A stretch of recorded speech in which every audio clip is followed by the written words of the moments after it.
Hello my dear students. Polynomials का chapter आपने school में कर लिया होगा और एनसीईआरटी तो एटलीस्ट सभी ने कर ली होगी और एनसीईआरटी के सभी क्वेश्चंस की वीडियोस मैं अपने चैनल पे पहले ही दे चुका हूं। अगर किसी क्वेश्चन में भी डाउट हो, एनसीईआरटी के सारे क्वेश्चंस मेरे चैनल पे आपको सॉल्व मिल जाएंगे। बस भाई इस वीडियो को बनाने का पर्पस ये है कि आपको पॉलिनोमियल को थोड़ा और गहराई से, थोड़ा डेप्थ से समझा दूं, सो दैट आप इसकी इंपॉर्टेंस समझ लें कि अगर ये चैप्टर आपका वीक रह गया पॉलिनोमियल का, तो आपको 10th में पॉलिनोमियल्स के चैप्टर में प्रॉब्लम आएगी, देन क्वाड्रेटिक इक्वेशन में प्रॉब्लम आएगी, एंड देन ट्रिग्नोमेट्री में फिर दोबारा सारी आइडेंटिटीज, अलजेब्रिक आइडेंटिटीज यूज होंगी, स्क्वायर वाली, क्यूब वाली सारी यूज होंगी, अगेन फिर वहां प्रॉब्लम आएगी। तो उसकी फाउंडेशन को स्ट्रॉन्ग करने के लिए जरूरी है कि इस चैप्टर को देन एंड देयर यहीं पर ही बहुत अच्छे से लर्न कर लिया जाए और सारे क्वेश्चन को कंसेप्चुअली समझ लिया जाए। मैंने जो क्वेश्चन लिए हैं वो डिफरेंट रेप्यूटेड बुक्स में, आर डी शर्मा में, आर एस अग्रवाल में, ऑल इन वन में एंड सो मेनी बुक्स सब में मिलेंगे। मेरा पर्पस ये है कि मैं आपको टाइप सिखा दूं। मैं आपको जितने भी क्वेश्चन लूंगा they all will be belonging to different types, और हर टाइप का एक क्वेश्चन मेरे यहां सीखने के बाद सिमिलर क्वेश्चन आप प्रैक्टिस कर लें तो आपका बिल्कुल स्ट्रॉन्ग फाउंडेशन यहां बन जाएगी क्लास 10th के लिए, एटलीस्ट फैक्टराइजेशन के लिए और पॉलिनोमियल्स के लिए। तो स्टार्ट करते हैं इस वीडियो को।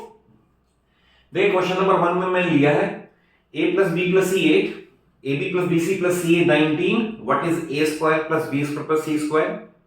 तो इसके लिए आपको कॉरेस्पॉन्डिंग आइडेंटिटी याद होनी चाहिए। मैं लिख देता हूं, आपने स्टार्ट ही वहीं से करना है, वी नो दैट। जब भी ऐसा क्वेश्चन आ जाए, कभी ये आस्क्ड होगा, कभी ये आस्क्ड होगा, कभी ये आस्क्ड होगा, तो आपने स्टार्ट नहीं करना इसकी स्क्वायरिंग बोथ साइड में भी ये दे ही ना रखा हो। सपोज मैं इसकी वैल्यू ना दूं, इसकी दे दूं वैल्यू, तो ये स्टार्ट नहीं करना स्क्वायरिंग बोथ साइड, आपने स्टार्ट करना है वी नो दैट, यानी आइडेंटिटी आपको याद होनी चाहिए एंड देन वैल्यूज प्लेस कर दिया, सारे क्वेश्चन हो जाएंगे। जैसे आप स्टार्ट करके we know that a plus B plus C the whole square is equal to A square plus B square plus C square. जो नेक्स्ट 2ab 2bc 2c है उनमें से 2 मैंने कॉमन ले लिया, 2ab 2bc और 2ca ये कॉमन ले लिया। आप हमेशा यहीं से स्टार्ट करो, वी नो दैट। कितना सिंपल हो जाएगा क्वेश्चन। जो वैल्यूज गिवन है, इसकी वैल्यू 8 है तो आप पुट कर दो 8 का स्क्वायर इज इक्वल टू, ये अननोन है तो a square plus B square plus C square, ये अननोन है अभी, और प्लस ट्वाइस ऑफ, और इसकी वैल्यू गिवन है 19, तो देयरफॉर ये बना 64 और 38 इधर आके माइनस कर दो, we get the value of a square plus B square plus C square, और ये डिफरेंस करके 26 आ रहा होगा, विच इज द आंसर। देखिए इसमें मैं इसलिए कह रहा हूं स्क्वायरिंग बोथ साइड नहीं करनी। अगर सपोज इसी क्वेश्चन को मैं चेंज कर दूं, मान लो मैं ये कहूं कि इसकी वैल्यू है 26 और क्वेश्चन मैंने ये दे दिया find a plus B plus C, तो बताओ अब कैसे किसकी स्क्वायरिंग बोथ साइड कर लोगे। जो मैं आपको बता रहा हूं मेरे मतलब रिच एक्सपीरियंस की समरी बता रहा हूं आपको, ऐसा ना किया करो स्क्वायरिंग। कई स्टूडेंट्स यही करते हैं, इस क्वेश्चन में हमेशा स्क्वायरिंग बोथ साइड से करेंगे, बट अगर ये गिवन ही नहीं है, अब कहां से करेंगे स्क्वायरिंग बोथ साइड। तो we know that formula place कर दो, जो वैल्यूज पुट कर दो, बाकी ट्रांसपोजिशन का रूल्स पता होने चाहिए कि कौन सी टर्म इधर या उधर जाके मल्टीप्लाई डिवाइड प्लस माइनस होगी, वो ट्रांसपोजिशन रूल्स तो क्लियर होने चाहिए, अदरवाइज फिर वहां गलती हो जाएगी।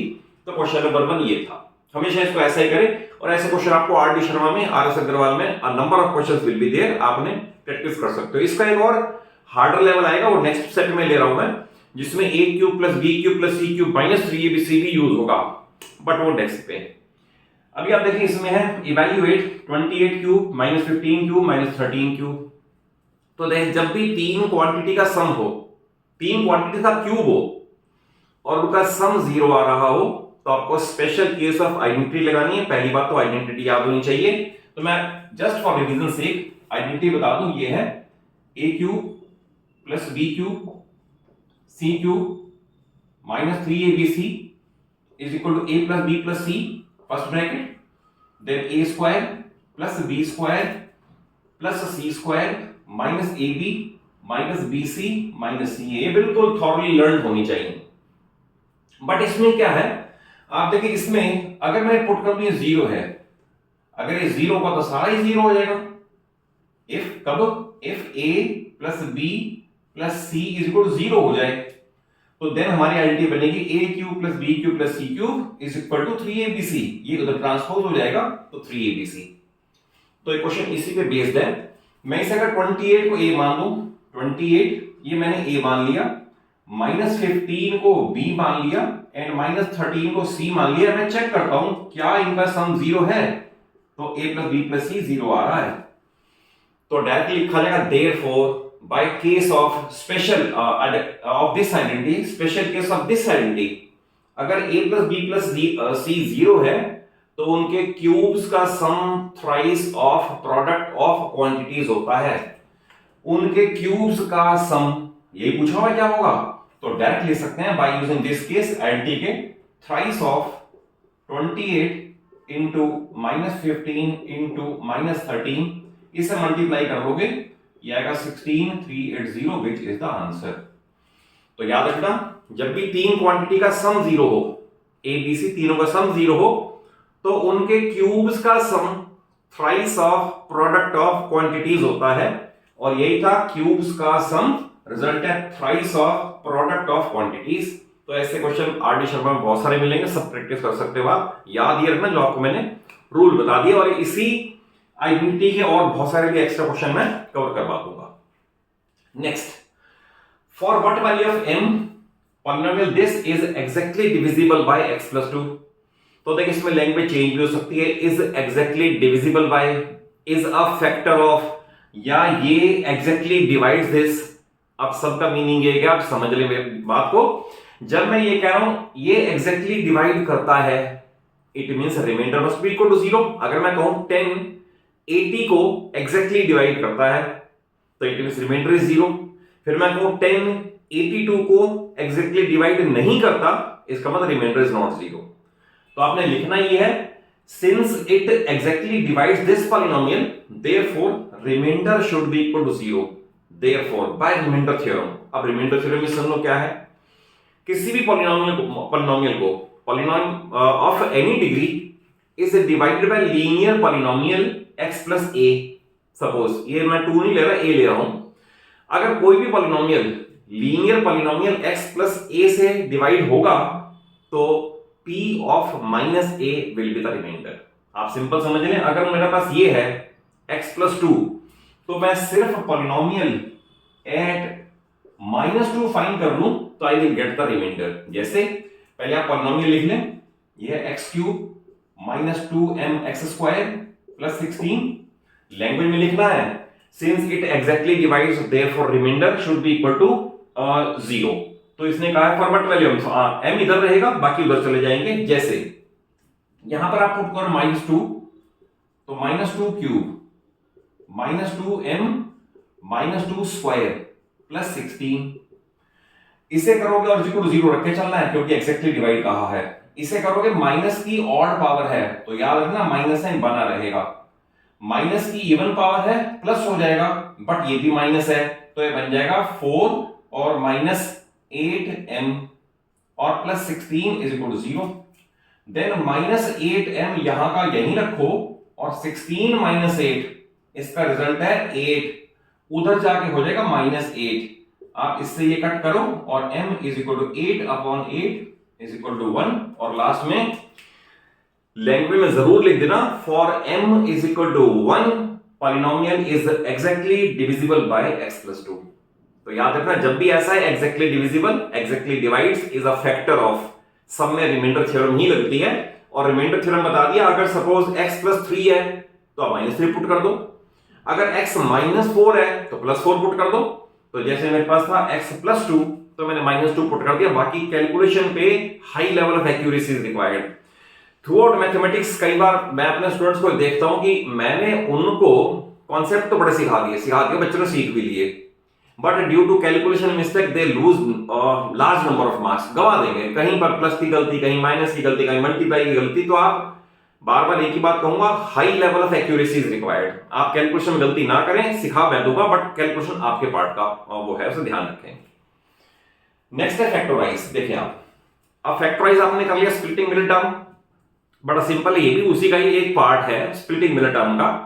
बट अब आप ऐसा नहीं करेंगे 1/12 को 2 से मल्टीप्लाई करें, 1/6 फिर 1/6 के फैक्टर ढूंढें सो दैट सम ये आ जाए, ये नहीं करना।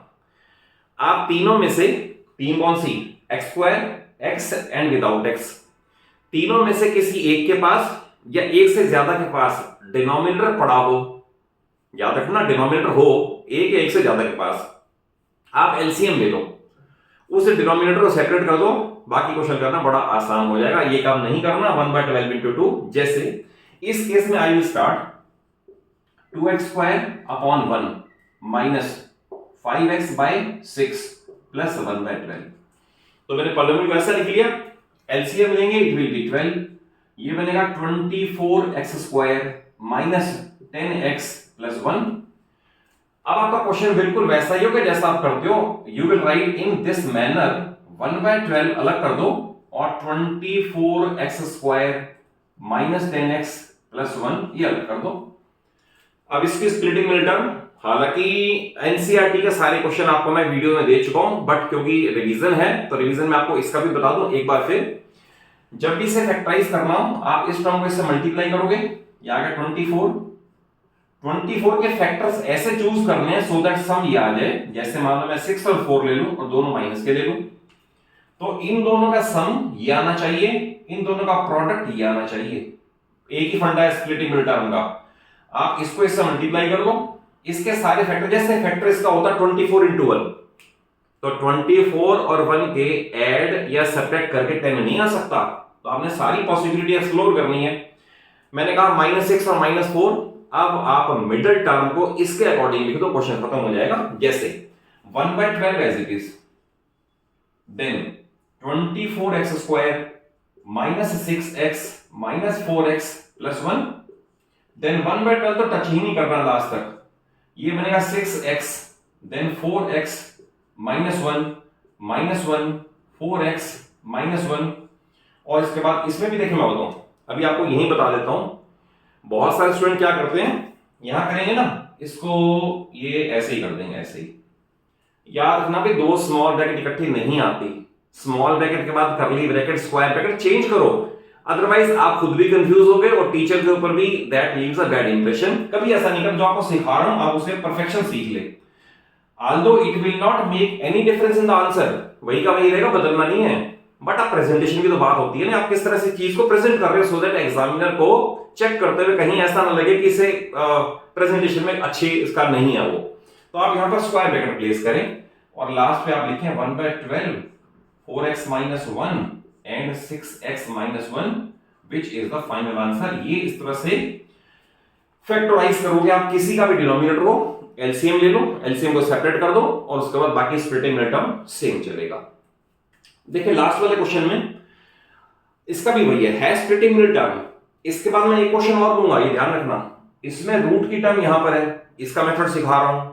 नेक्स्ट क्वेश्चन में वो दूंगा रूट की टर्म यहां होगी, तो उसका भी सिखा दूंगा कैसे देखना है कि कैसे फैक्टराइज होना है। पहला स्टेप सेम है, आपने इसको इससे मल्टीप्लाई किया, √5 टू √5 5 इंटू 3 15, यानी -15 के फैक्टर कर रहे हैं और 5 एंड 3 ये बिल्कुल ठीक रहेगा, ये प्लस और ये माइनस। कैसे किया मैंने, इस टर्म को इससे मल्टीप्लाई किया, आई गेट -15, -15 के 5 एंड 3 प्रोडक्ट -15 सम +2 ये आ गया। अब इसके अकॉर्डिंग फैक्टराइज कर दें और क्वेश्चन फिनिश हो जाएगा। जैसे मैं स्टार्ट करूं, लेट अस से √5x स्क्वायर, इसे लिखना है +5x देन -3x और ये सेम -3√5। अब इसके बाद क्योंकि ये √5 है और ये 5 है और स्टिल इसमें से हम √5 कॉमन ले सकते हैं, तो one step more will be there, √5x square plus, आप इसे लिखोगे √5 इंटू √5 और बाकी सारा कॉपी कर दो। क्लियर हुई मेरी बात कि आपने क्या किया, क्योंकि इनमें से भी हाईएस्ट पॉसिबल रूट की टर्म आ सकती है, तो 5 can be written as √5 into √5, then √5x common ले लो, तो x प्लस √5 और इनमें से माइनस भी कॉमन आएगा, 3 भी कॉमन आएगा, तो x प्लस √5, तो answer is √5x minus 3 first factor and x plus √5 the other factor. मैं नेक्स्ट क्वेश्चन में एसी का एक एक्सप्लेनेटरी कोर्स क्वेश्चन ले रहा हूं, इसे जरूर देख लेना, जिसमें यहां रूट की टर्म होगी।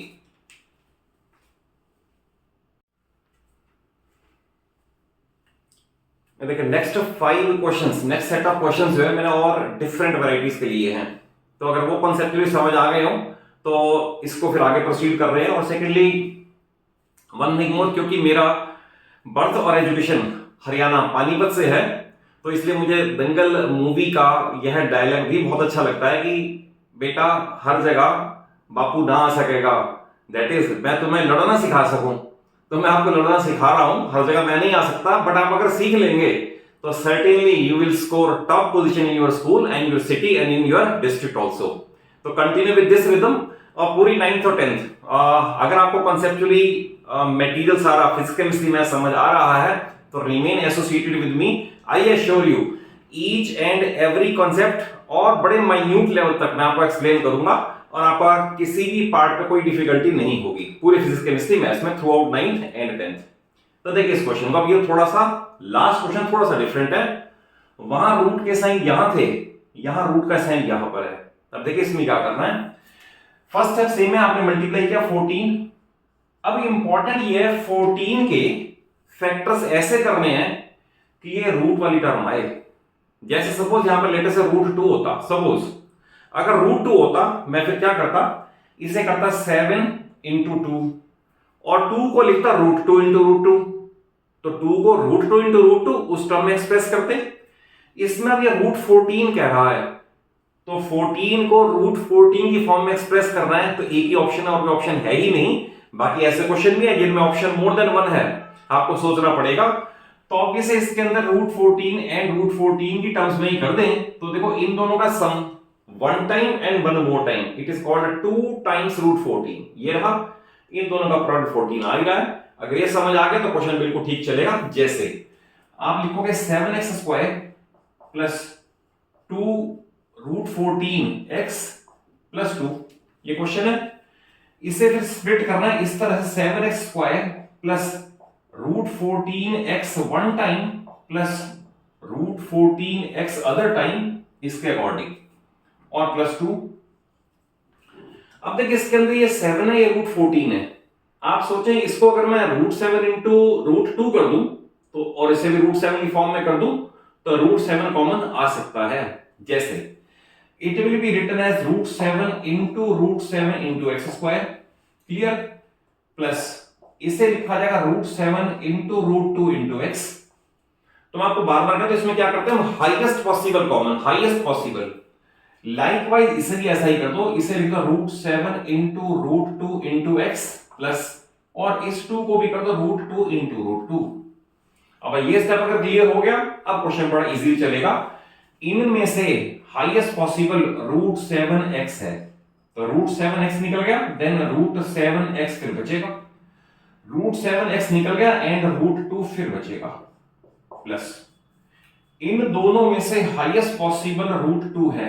अगर रूट 2 बाहर चला गया कॉमन में, देन रूट 7x बचेगा एंड एक रूट 2 और बचेगा।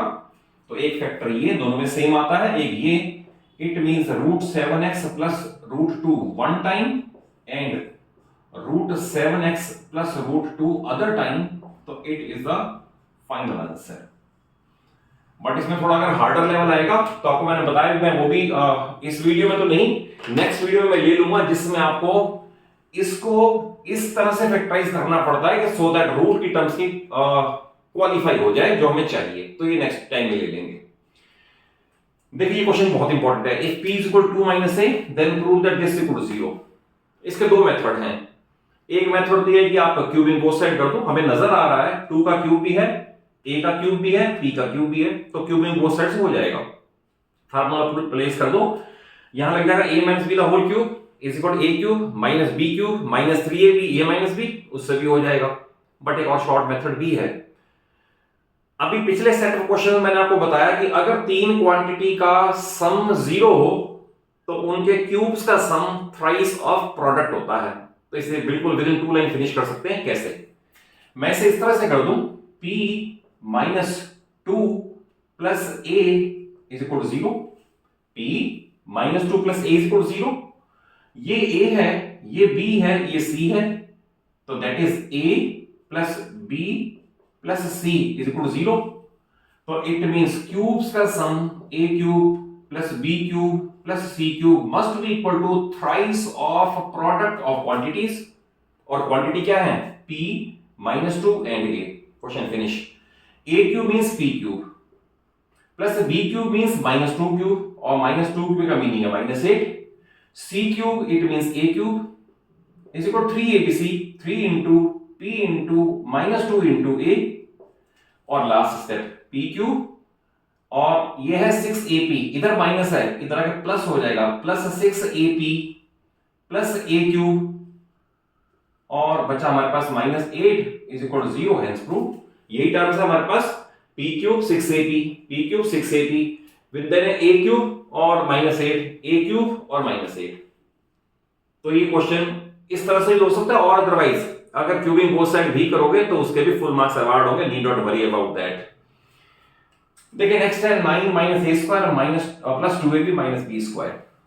तो इस क्वेश्चन में आपको ये इस तरह का क्वेश्चन है कि 4 टर्म्स हैं, 3 terms can be clubbed together to form a perfect square. याद रखना, 3 टर्म ऐसी ढूंढनी है जो अपने आप में परफेक्ट स्क्वायर में कन्वर्ट हो जाए, क्योंकि एक अलग से परफेक्ट स्क्वायर है, और अगर 2 स्क्वायर्ड क्वांटिटी हो, बीच में माइनस हो, यानी ए स्क्वायर माइनस बी स्क्वायर हो, तो रिजल्ट है ए प्लस बी, ए माइनस बी। तो ऐसे वाले क्वेश्चन भी आपको हर बुक में मिलेंगे, उनकी प्रैक्टिस कर लेना।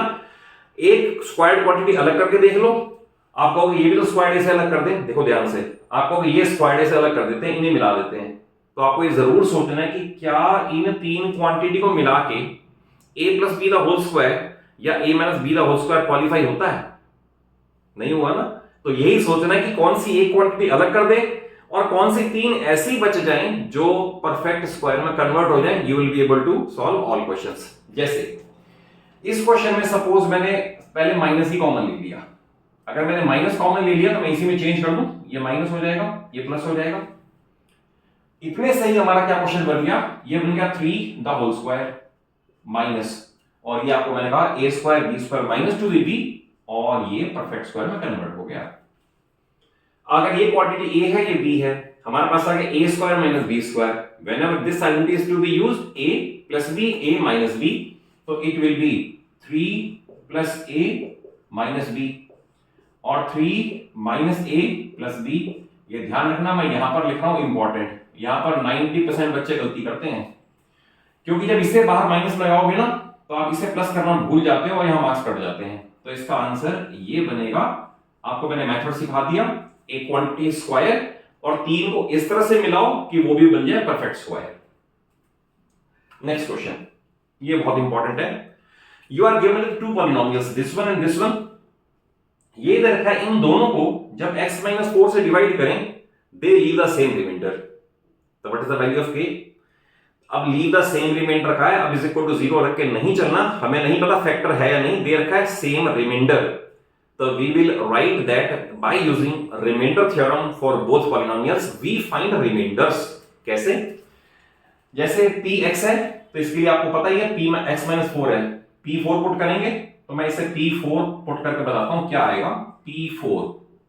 तो फर्स्ट स्टेप में क्या किया करो, जहां भी x है वो 4 पुट करो, नथिंग एल्स। कैलकुलेशन का एक स्टेप बढ़ा लो सो दैट गलती ना हो। तो आई विल राइट k और 4 का क्यूब, k 4 क्यूब प्लस 3 4 का स्क्वायर माइनस 3, और इसने कहा लीव रिमाइंडर, तो ये r1 है। देन ये बनेगा 64k, ये बनेगा 1648 माइनस 3, और ये r1 है। फर्दर इसे ऐसा भी लिख सकते हैं 64k plus 45 is equal to remainder 1। Clear हुआ? अब ये पॉलिनोमियल भी इससे डिवाइड होकर जो रिमाइंडर लीव करेगा, जो रिमाइंडर छोड़ेगा, वो r2 कहलाएगा। तो लेट अस से इसमें भी मैंने p4 फाइंड करना स्टार्ट कर दिया, लेट अस से f4। अगर मैं लिख रहा हूं f4 तो 2 4 cube minus 5 into 4 like this, और प्लस k, तो ये बन जाएगा 4 क्यूब 64 128 माइनस 20 प्लस k, इन्हें कंबाइन करोगे बनेगा 108 plus k is equal to r2। अब आपको दे रखा है they leave the same remainder. आप लिखोगे एज पर कंडीशन या according to question R1 is equal to R2, R1 is equal to R2, they leave the same remainder. तो इसे करके इस तरह से करना पड़ेगा 64k plus 45 should be equal to 108 plus k। आप k को इधर ले आओ, it will B 63k and इसे उधर ले जाओ, ये बनेगा 63, ओके, अपॉन में जाके k इज इक्वल टू 1। और ये one of the most important type है, ये सीबीएसई में आईसीएसई दोनों में ही है। तो 9th क्वेश्चन में पॉलिनोमियल में ऐसा क्वेश्चन आएगा तो 5 मार्कर आएगा। पॉलिनोमियल बड़ा हो सकता है, ये फैक्टर बड़े हो सकते हैं, पर मेथड यही रहेगा, जब भी कहे लीव द सेम रिमाइंडर तो उस केस में जो रिमाइंडर आएगा, लेट अस से k+1 आया, उधर आ गया 3k + 5, पुट देम इक्वल, क्योंकि remainder 1 is equal to remainder 2 ये दे रखा है। और इस उसमें लास्ट क्वेश्चन है ये a³ - b³ - a + b, और क्वेश्चन वही है फैक्टराइज।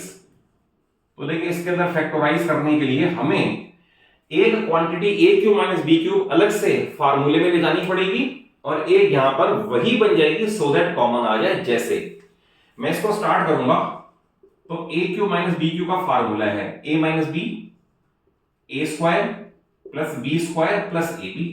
ये फार्मूला याद होना चाहिए, बार बार रिपीटेडली रिक्वेस्ट करके कह रहा हूं, कोई भी फार्मूला अगर स्किप करोगे, गलत लिखोगे, सारी मेहनत बेकार हो जाएगी। अगर आपने फार्मूले में प्लस की जगह माइनस प्लेस कर दिया, you may write the full page और the 2 pages for one question, you will be avoided 0। तो फार्मूले बिल्कुल ठीक से याद होने चाहिए, और 10th में भी आपको मैंने बताया यही सारे फार्मूले फिर काम आएंगे। तो फर्स्ट ऑफ ऑल मैंने इसको फैक्टराइज कर दिया, फार्मूला ये a - b a² + b² + ab + ab, और इनमें से माइनस कॉमन ले लें, ये फिर बन जाएगा a - b। तो हमारे पास दो फैक्टर बन गए, एक ये और एक ये। इनमें से a - b कॉमन ले लें। अब देखो कई बार ये बच्चों को ये थोड़ा क्लियर नहीं होता कि इन दोनों में से कैसे कॉमन ले लें। सपोज मैंने कहा ये x है, ये y है, देखो ध्यान से, मतलब कॉन्सेप्ट वाइज समझो। ये मैंने कहा x है, ये y है, माइनस ये फिर दोबारा आ गया x। तो आप मुझे बताओ अगर ऐसा क्वेश्चन हो तो can I take common x as x common y - 1 ले सकते हैं ना। तो ऐसे ये और ये दोनों के पास है, ये दोनों से बाहर आ जाएगा। Now square bracket will start, यहां बचेगा a² + b² + ab, और ये अगर बाहर हो गया तो -1 तो फिर भी बचेगा। तो बस इसको फर्दर फैक्टराइज नहीं कर सकते, सो a - b first factor, a² + b² + ab -1 second factor, और यही इसका फाइनल आंसर है। तो बच्चों आई हैव ट्राइड कि आपको 10 क्वेश्चन में 10 वैरायटी समझ आए और आप 100 क्वेश्चन अपने आप कर सको। और अगर कॉन्सेप्चुअली समझ आया हो, वीडियो अच्छी लगे, जरूर एक अच्छा सा लाइक देना, अपने सभी फ्रेंड्स को, सभी क्लासमेट्स को वीडियो जरूर शेयर कर लो। और पूरी 9th और पूरी 10th की फिजिक्स, केमिस्ट्री, मैथ्स आपको कहीं और सोर्स पे ले जाने की जरूरत ना पड़े, मैं अपने चैनल पे ही दे दूं, ऐसी मेरी टेंडेंसी है। और चैनल को जरूर सब्सक्राइब कर लो। Thank you for watching the video.